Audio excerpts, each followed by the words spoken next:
Can you create a landscape that is self-sustaining and serves as your main source of food? Well, some in the Northland are doing just that. We'll take a tour of one couple's sustainable gardens. We have some fine examples of gorgeous locally grown flowers and expert answers to your garden questions all straight ahead on this edition of Great Gardening. Every tree has a moment when it shines. That's called moneywort or creeping Jenny. You can go in and do a rejuvenating pruning. Forage and feed for our native pollinator population. A garden really gives you peace of mind.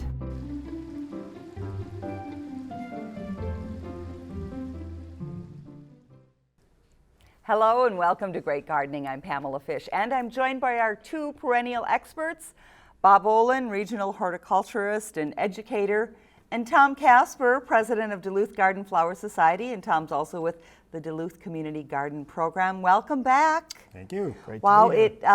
It has been a beautiful week out there. The gardens have just taken off. What are you guys seeing in the gardens and in the landscapes this week? Lots more weeds in our gardens.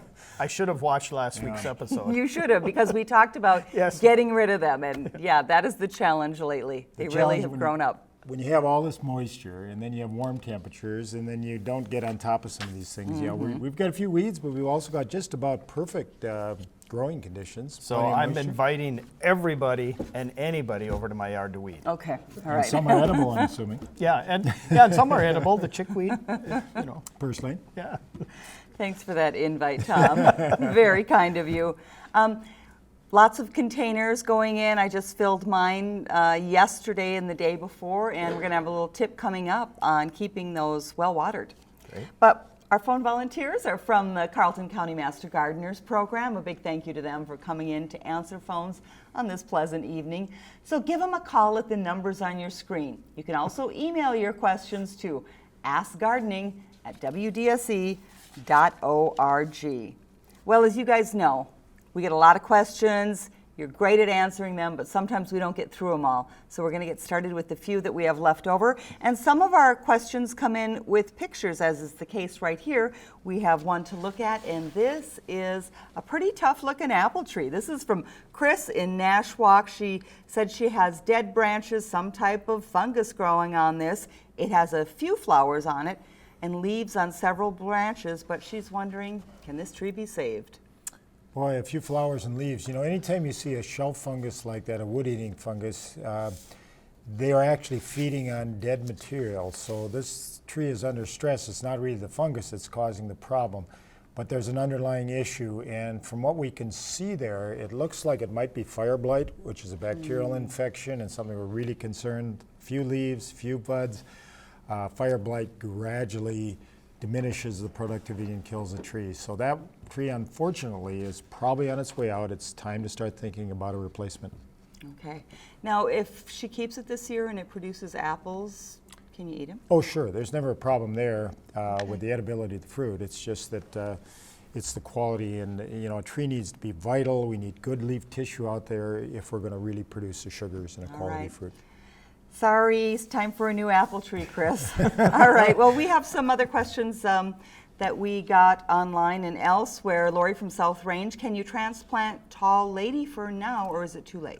You can do it right now, but what you want to do, and really any kind of transplanting now, if you're doing it or divide, is to get as much of the root system as possible and to put it in a similar condition. So she wouldn't want to take it from the deep shade and put it into full sun or anything like that. But if she gets as much of the root system as possible and then commit to watering it for a couple, 2 to 3 weeks, get it established, it'll be fine. Won't stress out too much then, right? Okay. Bob from Duluth wants to know, how do I prevent potato scab? The easiest thing you can do really is to try to drop the pH in the soil. So there you can use either a sulfur compound or acid sphagnum peat moss. And we have a little bit of resistance. The variety Superior I've had experience with, and that is resistant to scab. But other than that, be very, very careful about introducing animal manures for fertility and be very careful about your pH. You don't want anything approaching 7 or above, acid soils. Okay. Harold from Embarrass wants to know how to get rid of chickweed in the garden. Me too. Well, and we did talk a little bit about it. Chickweed's an annual weed, so it self-seeds. So if you don't want it in your garden, get in. It's very shallow rooted. Come in and scrape it, the soil, as they're reseeding, and you'll have a much better chance. But you just got to keep knocking it down if you don't want it in your garden. Okay, good luck with that. Teresa in Kenosha Township has green peppers and is wondering about growing them, I guess. What kind of soil, sun, water, fertilizer to grow good green peppers? They're heat lovers. I think the one thing she missed is variety selection. You have to be certain that you get early season and as much heat as you can collect. Another thing is clear plastic on the soil will often be helpful. It's one plant I've observed and done some work with that actually responds to warmer soil conditions. So it should be a good year for peppers, I would think. Okay. Gail from Woodland, how do I get rid of moss in my yard? Good question, you know, and we've talked about that over the course of years.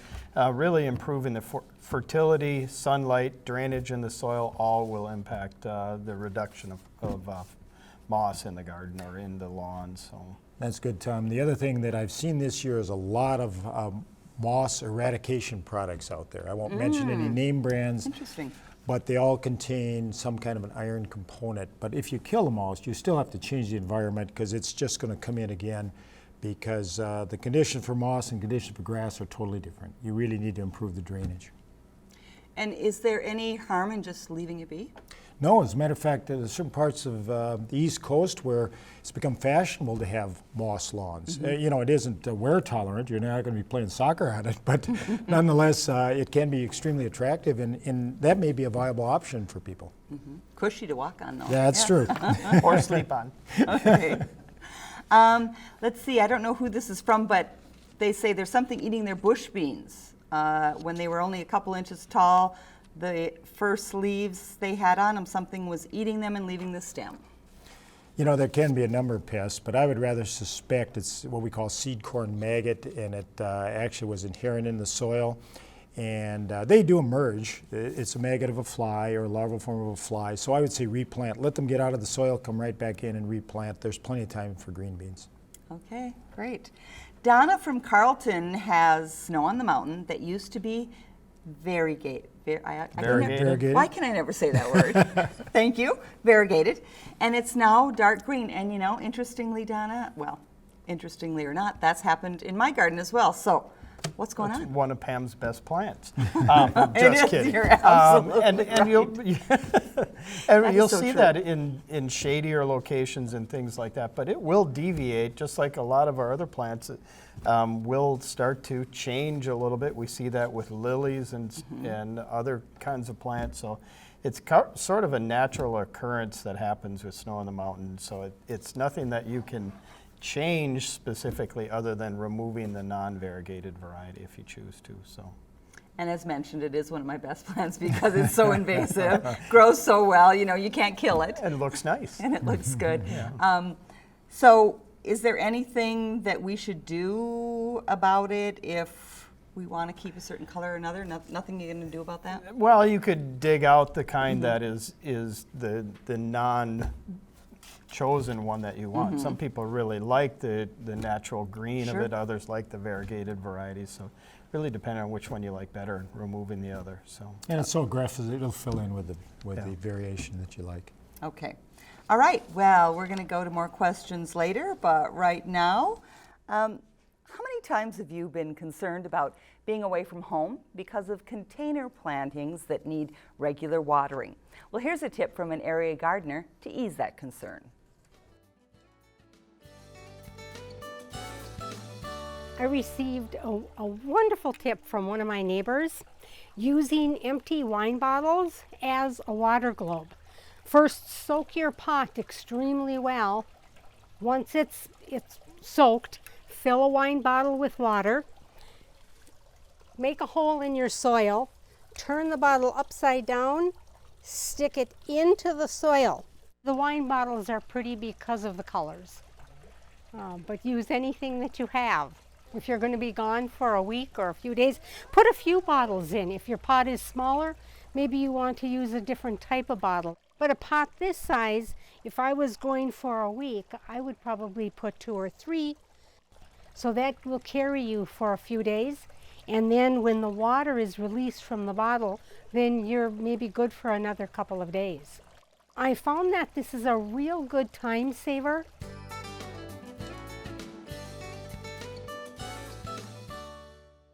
Judy Gore, of course, whose garden we toured earlier this summer. Well, we had on our show, we toured it last summer actually, but beautiful planters. Great gardener. Yes, and a great way to use up those wine bottles. I might have a few that I could put to good use. Good reason to add to your collection. Is that what you're saying? Well, Okay. that too. All right.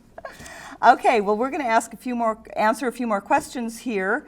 And the next one comes from Carrie in Tofty, who's looking for a good ground cover for 20 degrees below.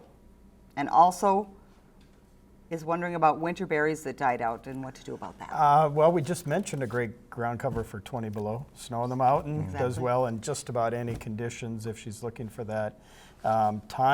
Creeping time generally does pretty well, but this past winter saw a lot of dieback in that. So that, every winter is going to be different, and the damage from it. So making a solid recommendation based on 20 below, snow on the mountain.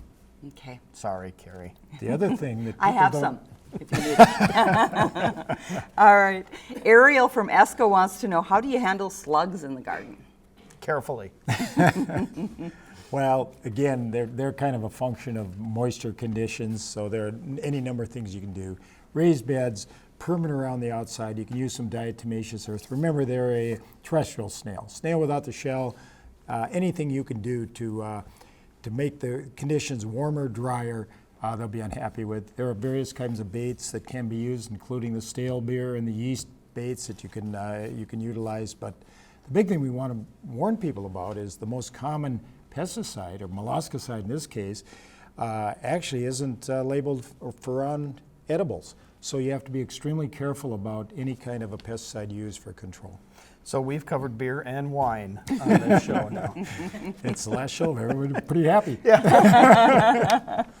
Okay, Frankie from Pike Lake asked a question that a lot of people are asking right now because things have been taking off so much. Frankie's wondering, is it too late to move a clematis? Well, generally yes. Again, depending on the location that that Frankie's going to put it in, or others. But if you do come in, again, getting as much of that root system as you can, take that extra effort, get a lot of extra soil, and then you can move it. But generally, it'd be better to wait now till fall. Okay. And you can almost feel the transition. We went from a moist spring conditions into summer conditions. So you mentioned it earlier, but water, being very conscious of that, coming into July in particular. All right. Sandra from Buell wants to know, will sapsuckers kill my mountain ash tree? And Sandra has wrapped it in tin foil and put Crisco on the foil to keep them away. Okay, the Crisco might be worse than the sapsucker. Being a little facetious, they don't quickly kill a mountain ash, but they really kind of maim them. They're actually damaging a lot of that vascular tissue in there. So, mountain ash aren't long-lived to begin with. So okay. I think, again, that you want to do everything you can to discourage them. And if worst comes to worst, get another one planted. They're a native tree. They are good and hardy. They'll take minus 40, not minus 20. So. Okay. Yeah, and keep wrapping it like she mentioned, but she doesn't need to use the Crisco. Okay. Make pies with that. Kathy from Hermantown has several magic carpet and gold flame spirea that did not leaf out well this year. Is it too late to cut out the dead branches? They're 4 years old and have always done well before. Yeah, again, referring back, difficult winter, and we're seeing a lot of those things, especially spirea, that are coming out late, if they're coming out at all. So she can take the dead tissue off pretty much anytime she wants. If it isn't doing well by now, in a warmer climate like that, she probably needs to think about replacing them. Okay. And we have some pictures with our next question. This one came in from Joy in Duluth, and we have some pictures of grapevines, and they're not looking too good. She's had them from over 10 years, had problems the last 4 years. The leaves come out in the spring, lovely green and shiny, but soon develop spots, and then the fruit sets and immediately begins to form spots on it too. Joy says she's not sure of the variety, but is hoping there might be an organic treatment if this is a fungus. You know, when I first saw that leaf, I wasn't overly concerned, but seeing the fruit here, notice the mummified berries and also those lesions right there on the stem tissue, right. This is really a fungal disease called black rot. It's very challenging to control. It will attack before the fruit is fully ripe, so I think I'm quite certain that's what we've got here. Super sanitation, keep it all cleaned up. Every bit of that infected material needs to be removed. And then if that doesn't help, you might consider some fungicides, but just not any fungicide. We'll have to get a little bit more specific because this isn't a grape growing region, and this is a very challenging fungal disease to control on grapes. All right. Good luck And with you the can see in the grapes. picture, it's a pretty old vine, so maybe cutting it significantly back, and like Bob said, trying to get rid of as much of that infected tissue as possible. And by getting rid of it, getting it off-site. So not just putting it in a compost pile, but off-site. Yeah, So- each of those mummified berries is loaded with spores, so we really want to get rid of it completely. All right. Fun to grow grapes around here, so worth trying some of those Sure. things. All right. Well, with increasing interest in growing your own food, some are taking that trend even further, using sustainable practices to foster a more natural lifestyle. A sustainable landscape to me would mean something that each year gets better and better, but it also creates its own fertility. So there's no inputs needed, or the inputs that are used from something else that's a waste on site. With mushroom mycelium and soil on top to make hugel beds, we have a recycled hot tub that we grow potatoes in. We have hay that we've used that was spent hay from a bad hay last year. So really it's trying to find a waste product and try to figure out a good use for it. Well, it looks a little chaotic. Our type of gardening is a little bit more interplanting. We intermix a lot of different species along with different types of vegetables together that grow well together. So this allows us to take waste product and turn it into food. It's just not as neat as what most people are used to. This is something simple that well, anybody in town can do. This is a free door, just a glass pane that I got from the recycling center. Stacked up some old hay bales around it. And then in here, this is our cold frame. So we're able to get season extension and start picking stuff way early. We just had a frost 2 nights ago and we still got fresh greens. And in here, this shows the hugel bed. Where down deep in here, right about this deep, we have logs. And on top of that, we added in compost and worms and all kinds of life that'll help break down that logs. And then we cover over it with old hay, which just makes a nice mulch layer to keep the moisture in there. But stuff like tomatoes, lettuces, onions, they grow great in these. We also grow a lot of peas and beans that go over this and just kind of trellis down. I mean, these beds really come in their prime like that 3rd, 4th year. I mean, everything, at that point, the logs have really broken down. I've seen small permacultures that you can have right in town in half of a backyard. You can grow in town just as easily as you can outside of town. These are hay hugels. In this center section, we have 15 hay bales that are underneath here. And then we had put in about 8 inches of dirt and compost and rabbit pellets on top of that. It has a lot of different benefits of having it this high. One is the plants are right here, so when you go to harvest, you're not bending over.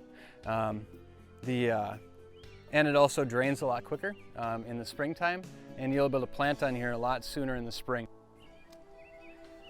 So we also use different bushes that are out in the yard. This is an Arctic willow that we clip and keep pruned and also feed the rabbits with. So these 6 does that are on this end, these will produce about 250 rabbits per year. That'll reach about 5 pounds at 13 to 12 weeks of age. It'll also produce about 2,000 pounds of manure, which is the real benefit. This turns into a lot of vegetables during the summertime. It's also a nice meat source that doesn't compete with our local grain. Our chickens, they scratch, they till, they get rid of extra food scraps, they give us eggs, they give us meat. Our goats, they clear brush, they give us cheese and milk and goat milk soap. These were the tops of all of the trees that we were feeding the goats last fall. It's building a sustainable food system for the region. So we're teaming up with a lot of other farms that are also doing similar things, so we're able to trade resources or waste products, but we're more orchestrators. We're not really designers. We put some stuff into play and then we kind of let nature do its thing.